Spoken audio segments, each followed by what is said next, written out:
रामू कुमार अपनी चाक पर मटके बना रहा था। उसके हाथ में कई कटे फटे निशान थे। गुड्डन और रूपाली मिट्टी उठाकर लाते, फिर पास बैठकर पिता को निहारते। बाबा, क्या ये सारे मटके बिक जाएंगे? गुड्डन ने बड़ी मासूमियत से पूछा। भगवान चाहेंगे तो बिकेंगे बेटा। रामू ने थके स्वर में कहा। कई दिन से बर्तन नहीं बिक रहे थे। घर में अनाज खत्म था। रूपाली को तो दोपहर में रोटी भी नहीं मिलती थी। रामू चाक पर बैठा ही था। दूर से उसे एक बाबा आता हुआ दिखा। बाबा सोमेश्वर। लोग उन्हें देवता का रूप मानते थे। बाबा ने रामू को देखा और बोले, हे कुम्हार, दुखी क्यों है? कुछ नहीं बाबा, बस मेहनत रंग नहीं ला रही। रामू बोला। बाबा ने मुस्कुराकर झोली से मुट्ठी भर लाल चमकीली मिट्टी निकाली। ये ले, इससे बनाएंगे तू तेरे मटके, बिकेंगे भी और चमत्कार भी होगा। लेकिन एक शर्त है, लालच मत करना। रामू ने झुककर मिट्टी ले ली। आंखों में उम्मीद फिर से चमक उठी थी। रात भर रामू ने मटके बनाए। जब पहला मटका बना, उसमें हल्की सुनहरी चमक थी। गुड्डन ने कहा, बाबा, ये तो सोने जैसा लग रहा है। हाँ बेटा, ये बाबा सोमेश्वर का दिया चमत्कार है। सुबह होते ही उसने पहला मटका बाजार लेकर जा बेचा।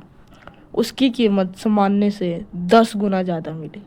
रामू की आंखों में आंसू आ गए। रामू की मेहनत रंग लाई। उसके बनाए मटके गांव-गांव बिकने लगे। घर में राशन आया, बच्चों को दूध मिला। लेकिन धीरे धीरे रामू का लालच बढ़ने लगा। अगर मैं रोज 100 मटके बनाऊं तो ज्यादा सोना मिलेगा। बाबा सोमेश्वर की शर्त वह भूल गया। उसने साधारण मिट्टी को भी लाल मिट्टी में मिलाना शुरू किया। और एक रात जब रामू मटके बना रहा था, तभी पहला मटका गूंजती आवाज में बोला, तूने बाबा की शर्त तोड़ी, अब भुगत। अचानक सारे मटके खुद ब खुद फूटने लगे। लाल मिट्टी से खून जैसा लाल पानी निकलने लगा। गुड्डन और रूपाली डर कर रोने लगे। रामू के सामने बाबा सोमेश्वर प्रकट हुए। मैंने तुझे शक्ति दी थी, तूने लालच कर लिया। रामू ने बाबा के चरण पकड़ लिए और बोला, बाबा, बाबा, मुझे माफ कर दो बाबा, मेरी लालच ने सब छीन लिया। याद रखो रामू, जादू मेहनत के बिना व्यर्थ है। यह मिट्टी थी, पर असली जादू तो तेरे हाथों में था। बाबा सोमेश्वर अंतर्ध्यान हो गए।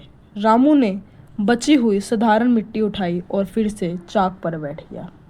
अब हर मटका उसकी सच्ची मेहनत से बना था, जिसमें कोई लालच नहीं था, बस अपने बच्चों के लिए सच्चा प्रेम था।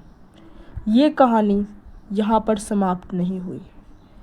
एक मोड़ अभी रामू की ज़िंदगी में इंतज़ार कर रहा था। रामू फिर से मेहनत करने लगा था। अब उसके मटके धीरे धीरे कर बिकने लगे। बाबा सोमेश्वर की बात उसे रोज़ याद आती। मेहनत ही सबसे बड़ा जादू है। पर मुखिया हरी राम ने लाल मिट्टी की कहानी सुनी। लालच से उसकी आंखें चमक उठी। वह रात में रामू के घर जाकर चोरी करके लाल मिट्टी के कुछ टुकड़े ले आया और खुद से बात करते हुए बोला, इससे मैं अपना महल बनाऊंगा। हरी राम ने अपने महल के सामने लाल मिट्टी से एक बड़ा मटका बनवाया। पर जैसे ही मटका पूरा हुआ, उसमें काली धुआं निकला और मटका बोल उठा, लालच का अंत भयावह होता है। हरी राम डर कर पीछे गिर पड़ा। वह चौंक गया। वह सोचने लगा, यह मटका बोल कैसे रहा है। अगली सुबह गांव में खबर फैल गई कि मुखिया के घर से भयानक आवाजें आती हैं। लोग डरकर मुखिया के घर से दूर रहने लगे। रामू को शक हुआ कि लाल मिट्टी फिर से खेल खेल रही है। रामू बाबा सोमेश्वर के पास गया और सब बताया। बाबा ने आंख बंद कर ध्यान लगाया और वह बोले, अब उस मिट्टी को हमेशा के लिए खत्म करना होगा। चल मेरे साथ। अब वह मिट्टी गलत हाथों में जा पहुंची थी। अब उस मिट्टी को नष्ट करना जरूरी था, नहीं तो सबका अंत नजदीक था। बाबा सोमेश्वर ने मंत्र पढ़ा और मटके पर जल छिड़का। अचानक मटका चिल्लाया, मैं लौटूंगा, लालच कभी खत्म नहीं होगा। मटका फट गया, लाल मिट्टी राख बन गई। पर वह मटका एक बहुत गहन बात बोल गया, लालच सबके अंदर है, मैं उसका ही रूप हूँ और मैं वापस आऊँगा। हरी राम बेहोश हो गया और बाबा सोमेश्वर बोले, लाल मिट्टी कोई चमत्कार नहीं था, वह बस परीक्षा थी। असली जादू तो हर मेहनत करने वाले इंसान के हाथों में ही है। रामू ने बच्चे को गले लगाया, उसके चेहरे पर शांति थी। अब क्या था, वह लाल मटका दोबारा वापस आने की शपथ ले चुका था और गांव में एक व्यक्ति के अंदर उभर रहा था लालच का भंवर। एक रात अचानक गांव में भयानक आंधी आई। रामू का घर कांप उठा, मिट्टी के बर्तन गिरने लगे। बाहर से जानी पहचानी गूंजती आवाज आई, डरावने स्वर में, मैं लौट आया हूँ, तुम्हारी लालच फिर से जगा दूंगा, तुम इतनी आसानी से मुझे मार नहीं सकते। गुड्डन डर के बोला, बाबा बाबा ये कौन है? फिर क्या था, बाबा सोमेश्वर प्रकट हुए। उन्होंने मंत्र का जाप शुरू किया। हवा और तेज हो गई, जादुई मटके से काली आकृति निकली। मैं उस कुमार की आत्मा हूँ जिसने पहले लाल मिट्टी का दुरुपयोग किया था। मुझे मुक्ति चाहिए वरना पूरा गांव नष्ट कर दूंगा। रामू कांपता हुआ बोला, बाबा इसे कैसे रोका जाए?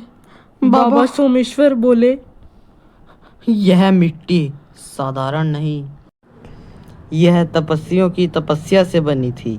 जिसने लालच किया है उसकी आत्मा इसमें कैद हो जाती है। गांव वाले कांपते स्वर में बाबा की बात को सुन रहे थे। सभी में डर का माहौल था। बाबा सोमेश्वर फिर बोले, आज पूर्णिमा की रात है, अगर आज इस मिट्टी का यज्ञ किया जाए तो आत्मा मुक्त होगी। रामू ने डरते हुए बाबा से बोला, मैं अपने हाथों से मिट्टी की प्रवाहित करूंगा। यह मटका मेरी मेहनत से बने थे, अब मैं ही इन्हें मुक्त करूंगा। बाबा ने यज्ञ शुरू किया। जादुई मटका चिल्लाने लगा, मुझे मत जलाओ, मैं लौटूंगा, मुझे मत जलाओ, लालच कभी खत्म नहीं होगा, भयानक आग की लपटों में मैं मर नहीं सकता, मैं लौटूंगा। भयानक आग की लपटें उठी, काली आत्मा तड़पती रही, फिर अचानक शांत हो गई। सुबह हुई, गांव में शांति थी। मुखिया हरिराम बाबा के पैरों में गिरा और बोला, मुझे माफ कर दो बाबा, मैंने लालच किया। बाबा ने ऊंचे स्वर में कहा, सच्ची माफी तुझे मेहनत से ही मिलेगी। रामू ने अपने बच्चों को गले लगाया। मेहनत ही मटके का सबसे बड़ा जादू था। बाबा सोमेश्वर बोले, याद रखो, जादू सिर्फ मेहनत में है, लालच अंत में विनाश ही लाता है। गांव में नया सवेरा था। मेहनत, प्रेम और